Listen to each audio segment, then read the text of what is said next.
Late night at a massive tech headquarters in Seattle. The office is nearly dark. Only the cold blue light of the server room flickers. Daniel Hayes, 41 years old, wearing a janitor's uniform, pushes his cleaning cart through the silent hallway. To everyone else, he is just the night cleaner. But as he passes the engineering lab, Daniel stops. On the giant screen, a flashing red warning. System failure. Payment network down. A team of elite engineers is panicking. We've tried everything. Daniel stands at the door for 5 seconds. He speaks softly. That's not where the problem is. Watch. Daniel Hayes was a man of steel, silence, and absolute reliability. At 41, his face was a map of quiet focus and the deep, enduring weariness of a man who worked 2 lives, one to keep the digital world running and one to keep a small home safe. He was currently employed as a night shift custodial worker for Whitmore Global Logistics, a multi-billion-dollar tech giant that dominated the Seattle skyline. To the high-flying developers and aggressive executives who hurried past him during the shift change, Daniel was merely part of the architecture. He was the man who emptied the bins, the man who buffed the marble floors until they reflected the city's ambition, the man who was essentially invisible in a blue-collar uniform. But Daniel had a secret. 5 years ago, he was a legend in the world of high-frequency trading and back-end infrastructure. He was a senior systems architect, a man who saw the world in elegant strings of Python and C++. He had managed the very layers of data that these young engineers were now struggling to understand. He had money, prestige, and a corner office. But then his world was surgically hollowed out. His wife, Sarah, was diagnosed with a sudden, aggressive illness. The hospital visits became his new office. The beep of a cardiac monitor became his new rhythm. When she passed away, Daniel looked at his high-pressure career and realized that his 9-year-old daughter, Lily, was growing up as a stranger to him. He resigned within a week. He didn't want a promotion. He didn't want a bonus. He wanted a job that didn't follow him home. He needed to be the father who was there for the school runs, the bad dreams, and the rainy Tuesday afternoons. He chose the night cleaning job specifically because it allowed him to be dad during the day. He traded the keyboard for a mop because his daughter's smile was a currency that no tech firm could ever match. Lily was his North Star. Every evening before he left for the midnight shift, he would sit with her on their small sofa and help her with her math homework. He never told her that he used to design the algorithms that powered global markets. To her, he was just her hero who could fix a broken toy or bake the perfect grilled cheese. He kept his past in a dusty cardboard box in the attic, along with his degrees and his old ID badges.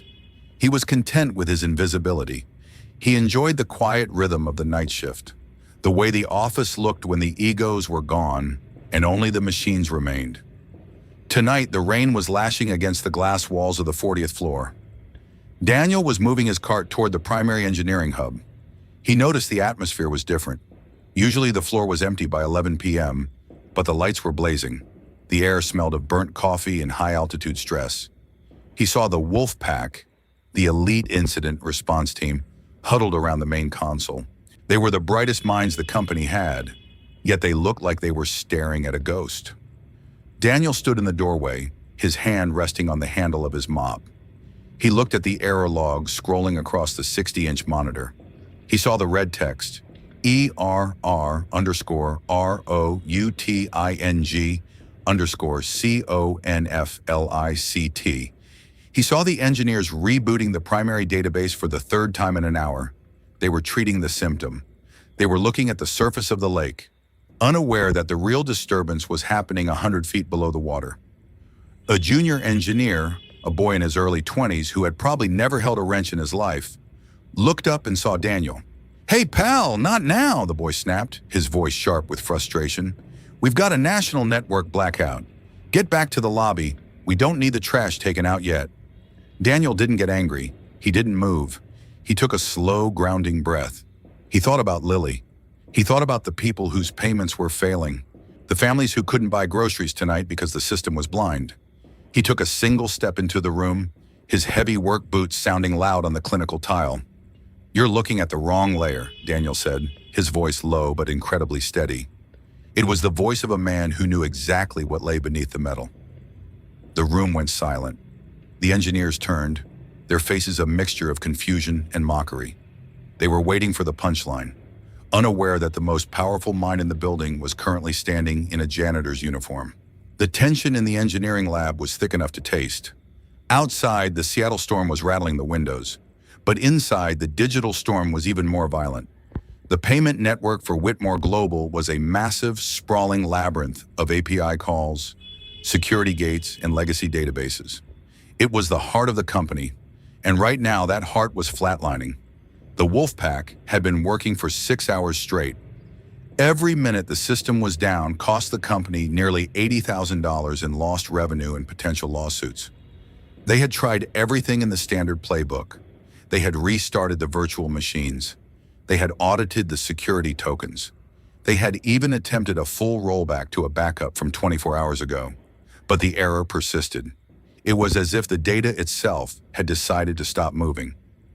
"We have a logic loop in the primary gateway," the lead engineer, a man named Marcus, shouted. He was 35, stressed, and currently sweating through his expensive dress shirt. "The data is hitting the wall and bouncing back. I'm telling you, it's a database lock. We need to clear the cache manually." The other engineers scrambled to follow the command, their fingers flying across their mechanical keyboards. They were so focused on the how that they had completely forgotten to ask the why. They were technicians, not architects. They saw the fire, but they couldn't see the leak in the gas line. In the middle of this chaos, Elena Whitmore arrived. At 27, Elena was the youngest CEO in the city, a woman who had inherited the company after her father's sudden retirement and had spent the last 2 years fighting to prove she belonged at the top. She was sharp, decisive, and currently wearing a look of absolute, cold-hearted focus. She walked into the room, her designer heels clicking a sharp rhythm that matched the ticking clock on the wall. "Status," she demanded, her eyes fixed on the red monitors. "Ma'am, we're still in the dark," Marcus stammered, his face turning an ashy gray. "The network is rejecting the handshake. We think it's a regional ISP failure, but we can't confirm. We're looking at a total blackout across the West Coast." Elena didn't scream. She didn't throw her tablet. She simply folded her arms, her jaw tightening. "In 3 hours, the market opens in London. If our network is still dark, our stock will crater by 20% before the sun comes up. I hired the best minds in the country.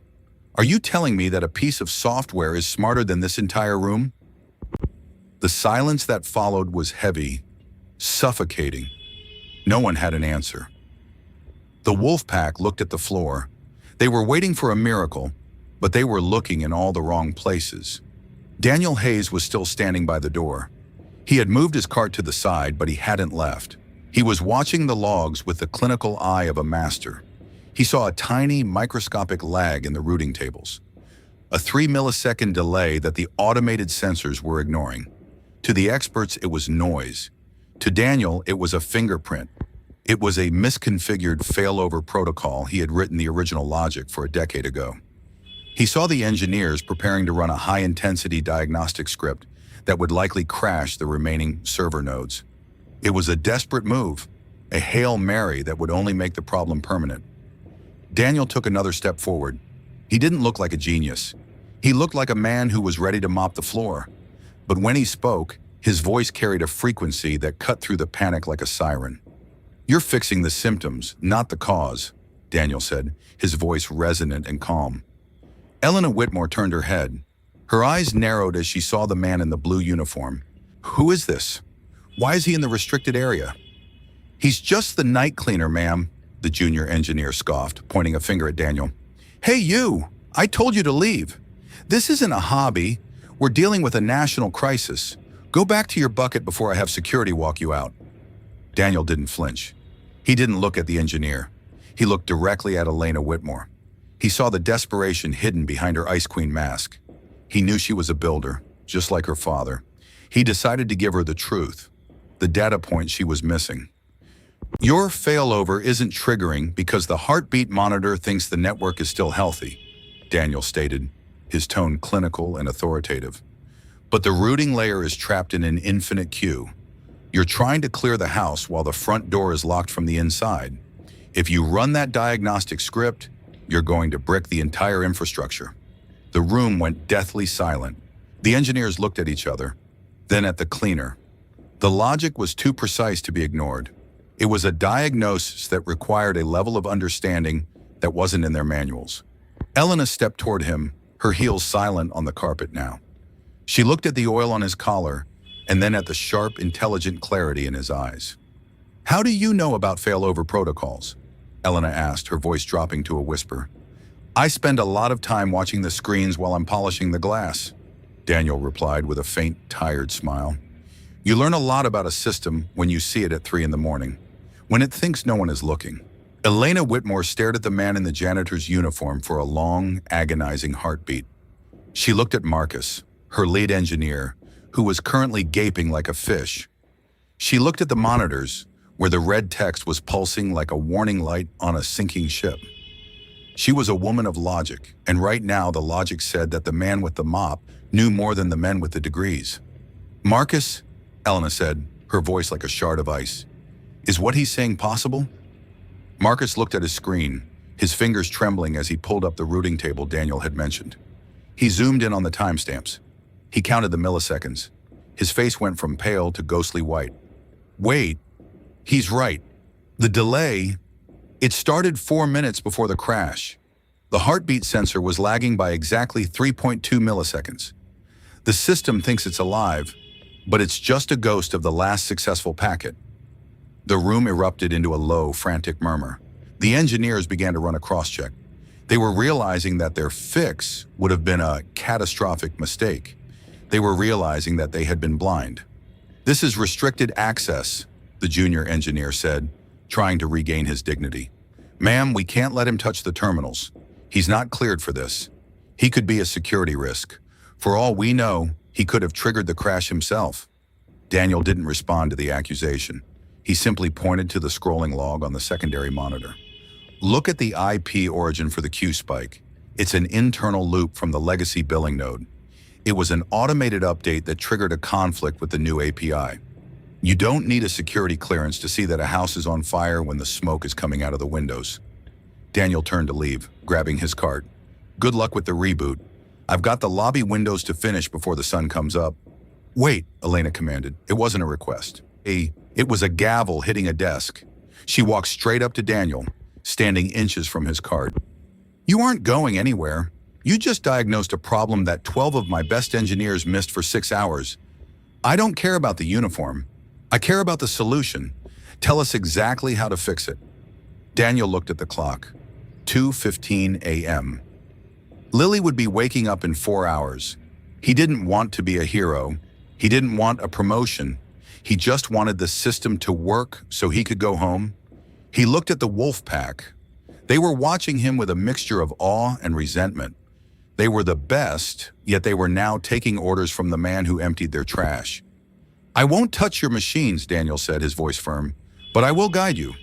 Marcus, open the routing configuration for the legacy node.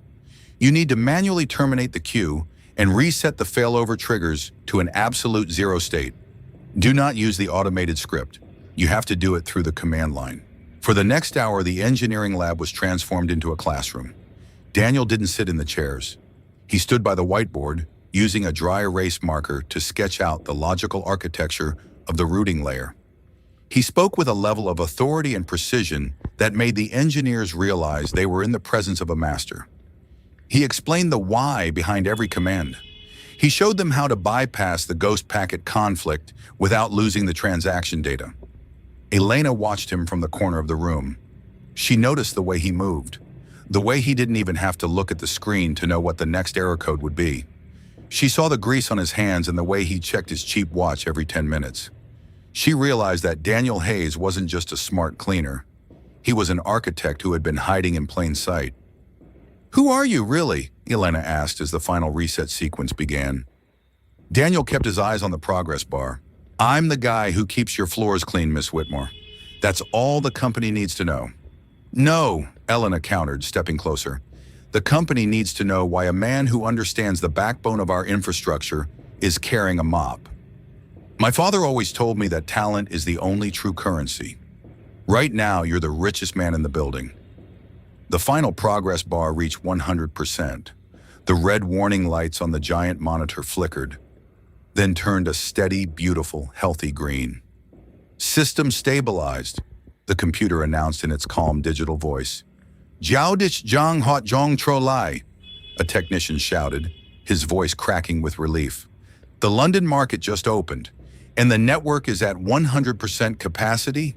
We did it! The room erupted in a collective, ragged cheer. Engineers were hugging each other, finally breathing after hours of suffocation. Marcus turned to thank Daniel, but the spot where the janitor had been standing was empty. The cleaning cart was gone. The only evidence he had ever been there was a series of complex logic diagrams on the whiteboard and the smell of industrial lemon cleaner. Elena walked out into the hallway. She saw the shadow of Daniel's cart disappearing around the corner toward the elevators. She felt a sudden, sharp surge of gratitude and curiosity. She went straight to the security desk. I need the employee file for Daniel Hayes, she said to the night guard. Everything you have. Now. She spent the next hour reading about the man she had just met. She saw the gap in his resume, the career break that started 5 years ago. She saw the mention of his wife's passing. She saw his old ID from Nexus Global, where he had been a senior strategic lead. She realized that Daniel hadn't been hiding because he had failed. He had been hiding because he had chosen a different kind of success. He was a father who had walked away from the sky to be on the ground for his child. Elena sat in her dark office, the lights of Seattle sparkling through the rain. She thought about her own father, the man who had worked until his heart gave out. She thought about the ice queen she had become. She realized that the most important thing Daniel had fixed tonight wasn't the payment network. It was her perspective on what a real leader looked like. The next afternoon, Daniel was at the school gates, waiting for Lily. He looked like any other dad, wearing a simple jacket, holding a plastic lunchbox and watching the clock. He had slept for only 3 hours, but he didn't care. He was there to hear about her math test. "Dad, I got an A!" Lily shouted, running into his arms. Daniel swung her around, a genuine, unburdened smile lighting up his face. "I knew you would, pal. You've got the best logic in the family." As they walked toward their old truck, a sleek black sedan pulled up to the curb. Elena Whitmore stepped out. She wasn't wearing the corporate blazer today. She was in a simple trench coat, her hair down, looking strangely human in the afternoon sun. Lily stopped, staring at the beautiful woman and the expensive car. "Is she from your work, Dad?" Daniel sighed, the weight of his secret finally catching up to him. "Yes, Lily, she's the boss." Elena walked up to them, her eyes softening as she looked at the little girl. "Hello, Lily, I'm Elena. Your dad saved my entire company last night." Lily looked at her father, her eyes wide with wonder. "The whole company? Like, the big building with the lights?" "The whole building," Elena smiled. Elena turned to Daniel. She handed him a thick embossed folder. "I spent the night looking through your history, Daniel. I saw the Astra project. I saw the work you did at Nexus. You were the one who wrote the original routing logic we're using today. No wonder you knew where the ghost was." Daniel took the folder, but didn't open it. "I told you, Ms. Whitmore, I moved on. I have a partner now," he said, nodding toward Lily. "She has a very strict schedule. I can't be the man who stays until sunrise every night." "I know," Elena replied softly, "and that's exactly why I'm here. I'm not here to ask you to go back to being a senior architect.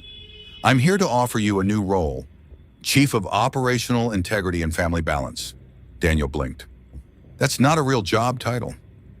"It is now," Elena countered. "It's a consultant role, 30 hours a week, full remote flexibility. You set your own hours.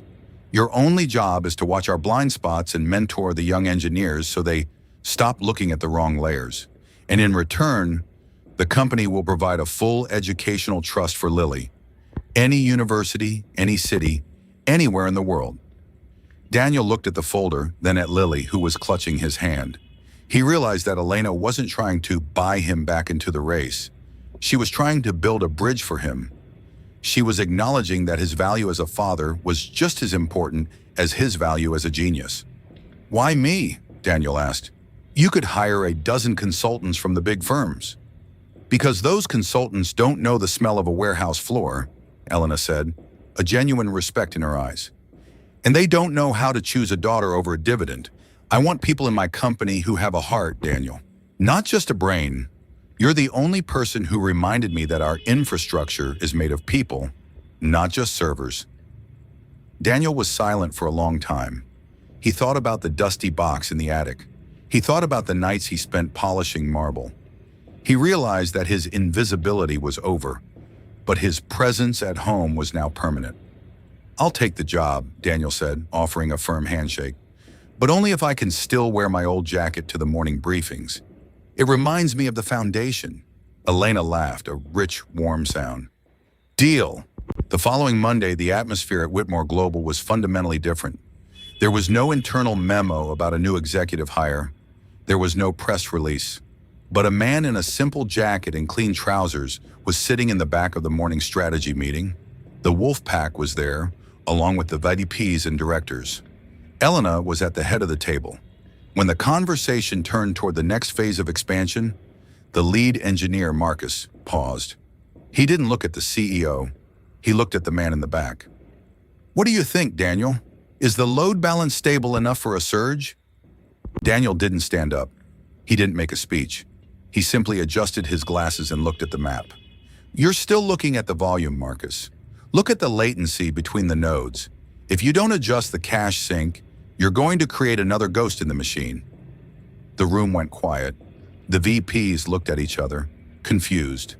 But the engineers, they immediately started to adjust their models. They weren't taking orders from a consultant.